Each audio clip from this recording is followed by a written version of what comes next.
The following is a program of the Santa Barbara County Education Office. To learn more, visit sbceo.org.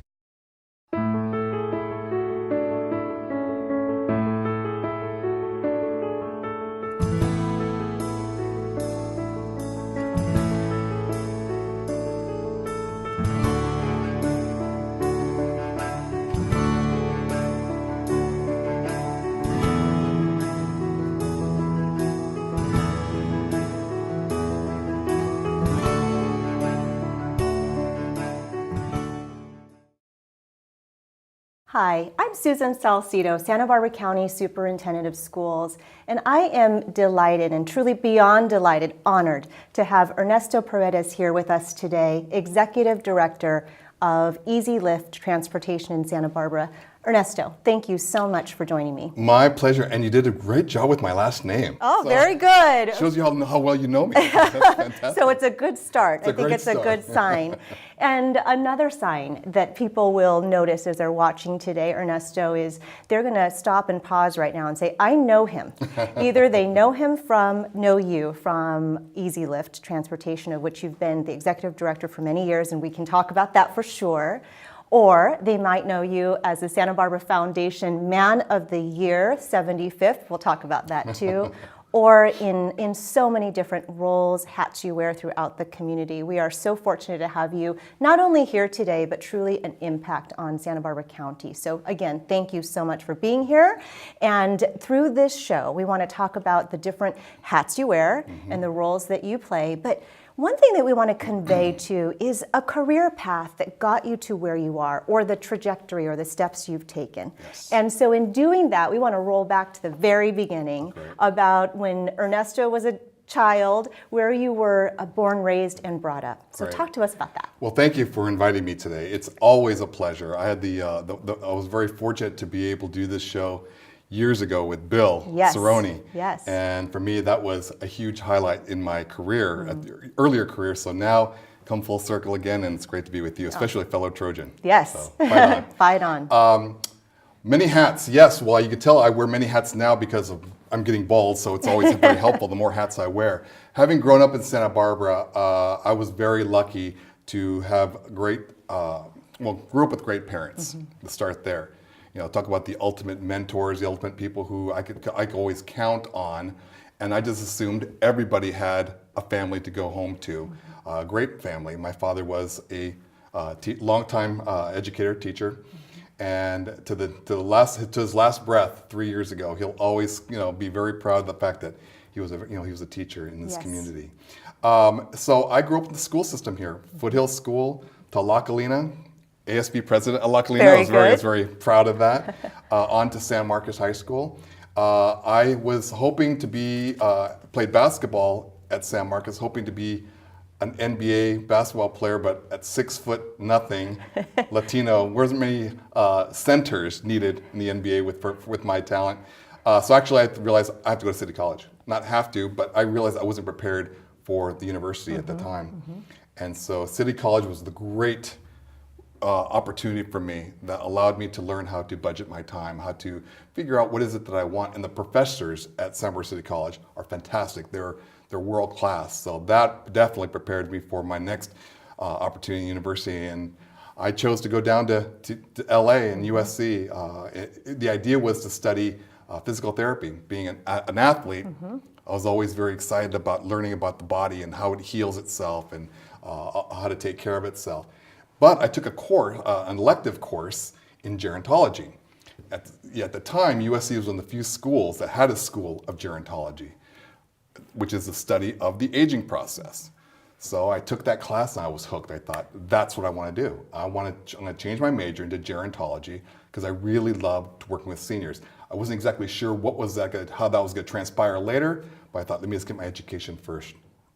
So let me have you pause there for just a moment, because you talked about growing up in Santa Barbara, the different schools you attended, the fact that you benefited from going to Santa Barbara City College.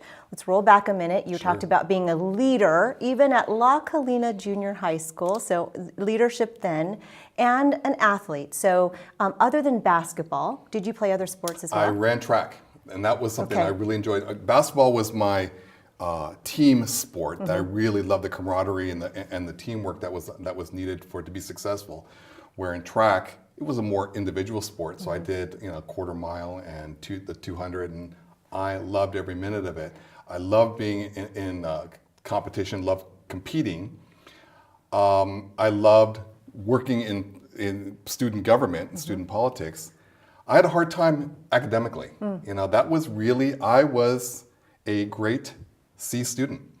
And no matter how hard I worked or didn't work, I always seemed to get a 75 on my test. I thought, well, I am truly at that bell curve. Right. And it was, as much as I wanted to be a great student, I wasn't committed to be a great student. And that's something that I learned later on, those lessons of what I wanted and what I was willing to do to be successful. So that was really good. I mean, that was an experience I had. I realized, okay, I'm a pretty good student, but I want to be a better student so I can have, a better career so I can influence more people. Yeah, thank you. And the reason I paused there and wanted to go back is that as we move forward into your career and where you are today and the impact you are as a community leader, to me, it seems that all of those experiences you had as a child and as a youth come into play. Being an athlete, working with teammates, working in the community, seeing the community in which you serve now, being grown up here, but also going away and coming back and that perspective that you've received, the leadership experiences you had as a youth.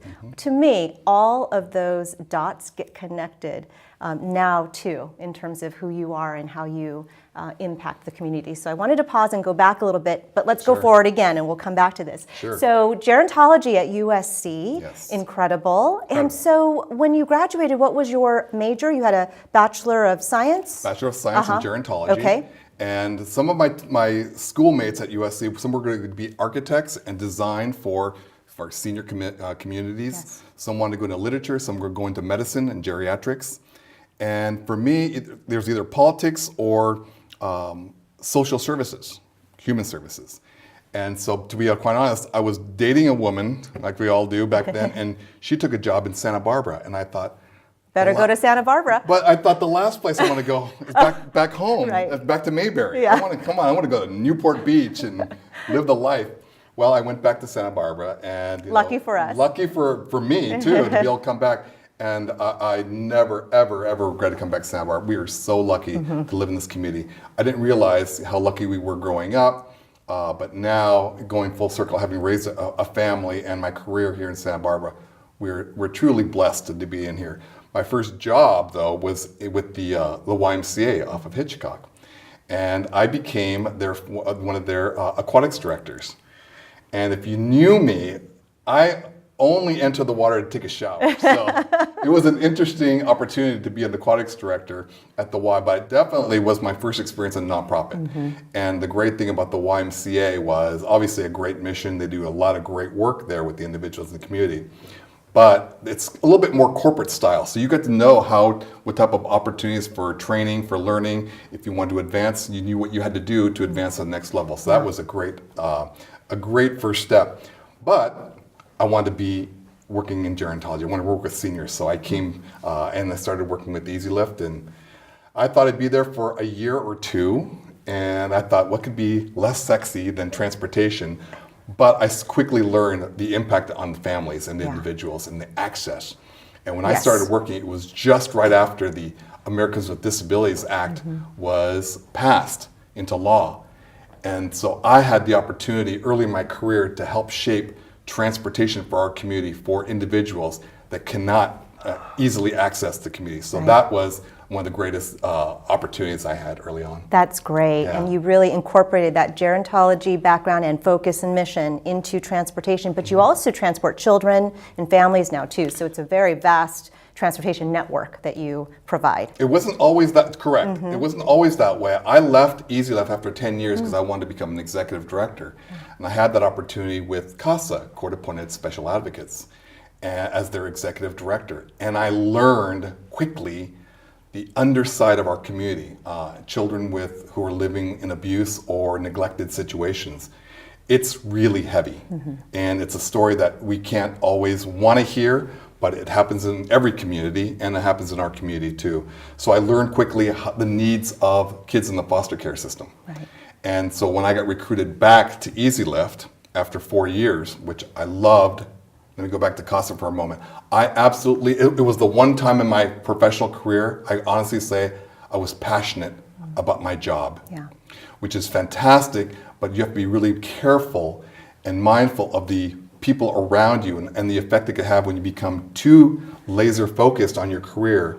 And I was caught just in time before I think I could have, really lost myself in my career. And so going back to Easy Lift, I realized we get to transport some of these kids who don't have those opportunities to access programs and services. Great. Yeah. Wow, thank you for that. I want to linger a little bit on Easy Lift before going into some of your other leadership roles in the community, of which there are many. We talked about the hats that you wear. But Easy Lift, some of the viewers today might know it by the vehicles they see on the streets. There are many. I'm so curious about the fleet in operation. I joke with you, and I think many people do, that every time I see an Easy Lift vehicle go by, I look in to see if it might be you. I mean, clearly it won't be, but there are so many of the vehicles out there, which says it's an incredible needed service. So say a little bit about the reach, the breadth, the services. Sure. Well, thank you. Easy Lift started as a project of the Easter Seals back in 1979. So this year we are actually celebrating our 40th year in this community, providing transportation to mostly frail seniors, people with disabilities that have unmet transit needs. They cannot access this community without our services because they cannot use the MTD bus. That's essentially the qualifier. If you can't use the MTD bus, which is a fantastic service we have in this community, then they would probably qualify to use our Dial-A-Ride services.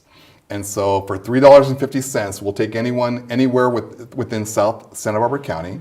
And that, again, that's the lifeblood for a lot of individuals in this community. Without our Dial-A-Ride services, there's a lot of people that would go without and they'd be shut in. And as you probably know also, people who are living these lives isolated is the beginning of a very bad health for the individual, whether it be physical or emotional health that they go down. So we open the doors for a lot of people. Absolutely. Talk about access and opportunity and inclusivity that you provide through transportation. It's incredible. What a network. I'm creating an organization that I can use someday, hopefully. So. Yeah, that's absolutely true. And something I want to say too, that I know that just even on your website or knowing you as an individual, you can see all the partners that contribute to Easy Lift too. So I want to talk about some partnerships and then talk about nonprofits too. Sure. So say a little bit about the appreciation you have for the partners that help serve your organization and one another. Thank you. We have a very unique model which works great through tough economic times. And that's because we do a really good job partnering with local government, and local government has always been very supportive of what we do, and that includes the cities of Carpinteria, Santa Barbara, Goleta, and the county as a whole. Additionally, our partnerships with businesses. As you might see the back of our vehicles, we have our adoptive vans, and you have organizations like Montecito Bank and Trust that they've adopted 17 of our 33 vans. Wow. Where they could put their logos on the back, but for us it is a fundraising opportunity to be able to exchange with that. And then we have like everybody, like other nonprofits, foundations, very great support from the traditional foundations and individuals. So we're very fortunate. And also the fourth leg to that is we go out and we will provide for-profits. I mean, we provide services and contract out so that we can also add that to the program pot, so to speak. So it works really well. Again, even during tough economic times, our model has been able to sustain that. So that's really incredible. What a model. And a model of partnerships too. You just talked about multi-layers and a whole system of partnerships that make it work. And so if we transition that partnership, I really want to talk about you as an integral leader in the community. And to me, when I sit back and look at you and how you support other nonprofit leaders, I mean, they are our partners in all that we do. 100%. Tell us why, or one reason why, or a few reasons why it's so important for you as an individual and leader of a nonprofit to to promote and support other nonprofit entities and leaders? Well, thank you for that also. I was fortunate enough early in my career to sit on the Hutton Allocations Committee. Now it's Hutton Parker Allocations Committee. So I got to learn firsthand a lot of nonprofits and organizations where before I might have heard but didn't know exactly what their mission was. I'm so lucky to have known and learned so early on about organizations and seeing what their challenges were, what their needs were. It could be something, it could be financial, it could be just getting the word out, it could be finding out how to get their people to programs. Well, that's something that we could do. And I always thought, well, we don't have a specific program. We're all about getting people to programs and services. So for us, being able to find those partnerships, and whether it be a shuttle service, for there's a lot of nonprofits that have a program that might have a fundraising event, but they don't have shuttle service for people who are parking. Well, we'll do that for free because we want them to be able to keep all their dollars for programs. Let us be in the transportation part of it. Right. And the children, there's so many children's programs that they're wonderful programs, but again, the kids just can't get there. Because of my experience at CASA and then with the Hutton Parker Foundation, I learned right away, if I can get those children to the programs, our communities will be so much better off. And they're the ones who are going to be working at all of our retail stores. And those kids are the ones that are going to go to schools and hopefully come back and be our next generation of leaders. Yeah, thank you. That's really great. So earlier I mentioned that you are the 75th Santa Barbara Foundation Man of the Year. Yes. There are only 74 other people who have that role, so it's pretty incredible. Yes. So the majority of us watching don't know what that feels like to be the Man of the Year or Woman of the Year. So please give us the little bit of the behind the scenes process. How did it feel to hear it, and what does it mean to be named Man of the Year? Well, thank you. And again, as you know me and as others know me, I'm not the most humble person in the world, but that when I got that phone call, it truly humbled me because I know the giants that were before me, that were Man and Women of the Year, that had such impact in shaping this community. And I got to be a small cog in that wheel, so to speak. It was ironic that I was the 75th Man of the Year because I recall back in school, I was always getting a 75. So right. It reminds me how hard I've worked and how far I've come. Mm-hmm. And that 75 is a reminder for me that what impact I can have with the next generation. And being one of the few recipients, a person of color, that there aren't as many, I have other responsibility for people in this community that realize, yes, a person, I kind of look like that guy. I can be not only a leader, but I could be a leader of Santa Barbara. And I don't have to be a vice president or a second person. I could be in the big chair, so to speak. So I'm very thankful for that because, Bill Cerrone was a Man of the Year, yes. Is the Man of the Year. And again, for me to be able to be in that shadow, I couldn't be happier. Congratulations again. They couldn't have selected a better 75 in terms of that, all that it right. means. Yeah. Yeah, thank you. Yeah, absolutely. And you talked about impact into the next generation. So I want to talk about impact because people who are younger than us do look up to you and say, wow, how can I be like Ernesto Paredes? And so let's talk about the impact.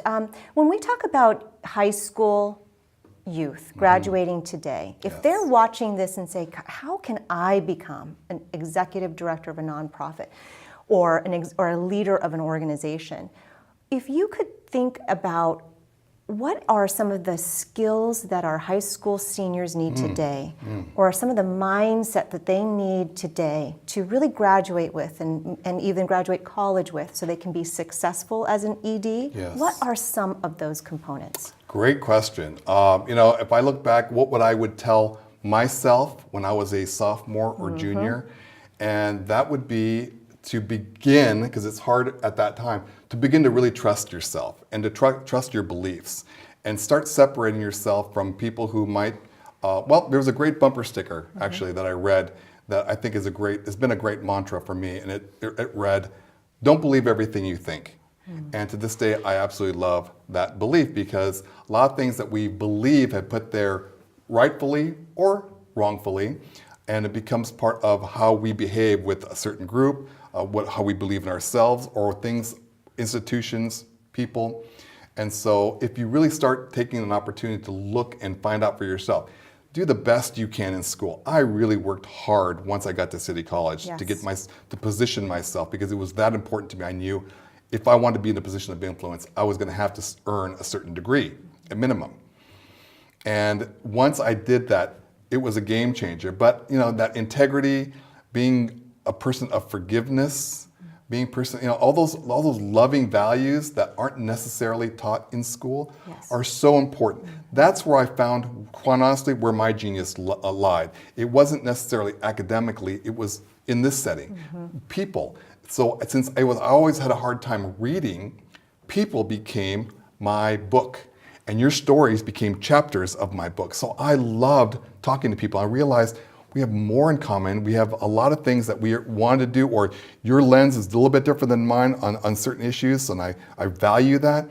The ability to travel was huge, and those are the kind of things that, it's part of academic, but there's things that you can do that, people will call it the emotional intelligence. Right. That is so important. I think we need to continue strengthening that in our school system, for sure. Appreciate that. Gosh, it seems like part of what you're saying, you've said so many profound things. Part of it is to be open to different perspectives and allow those perspectives to challenge the way you think. So don't always believe what you think, and be open to different perspectives and people and their stories. Completely. And if I could just add on to that, growing up in Santa Barbara, you come across people who come from really families of tremendous wealth and resource. So when I went to USC, I came across a lot of families who were coming from a lot of wealth and resource. At the time, I valued people based on, if you have more money than I do, you must be a better person, and because you're getting rewarded that way. Right. I learned quickly, in some instances, that's not true. Some people were just the lucky recipient of being born into a family with a lot of wealth, and they were knuckleheads, quite honestly. Right. And there was people who were taking, in a positive way, taking advantage of their opportunity and making the most of that being at USC, and came back and be wonderful people. So truly judging individuals by the content of who they are was very important. And I'm glad, and that has served me very well in the nonprofit world, because we come across, when we go to donors, you want to be able to relate to individuals, not just because they have a lot of money, but because you have a connection with them. Awesome. Two more lanes in terms of impact, Ernesto, before I want to move on. But one lane in terms of impact is this.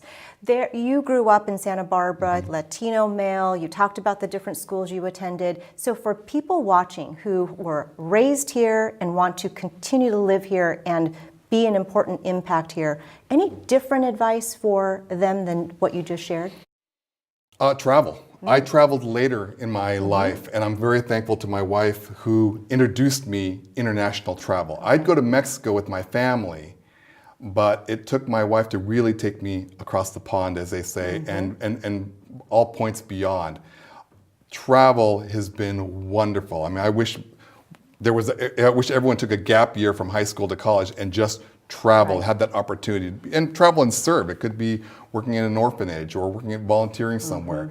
But the gift of travel opens up the scope of what's important to you. And when you come back, you realize the priorities are important to you. And it's usually relationships, not the kind of watch you have or the kind of car you own. So that, if any type of, and it could be travel within California. It doesn't have to be international. Just get out of our four corners here in Santa Barbara County. Great advice. Different experiences, and open your eyes to something outside of Santa Barbara. Truly. So that was one lane. The other lane is impact on future and up-and-coming EDs of nonprofits. You're very intentional about really providing support to other executive directors and nonprofit leaders. So what are some of the things you impart or try to impart and share for them?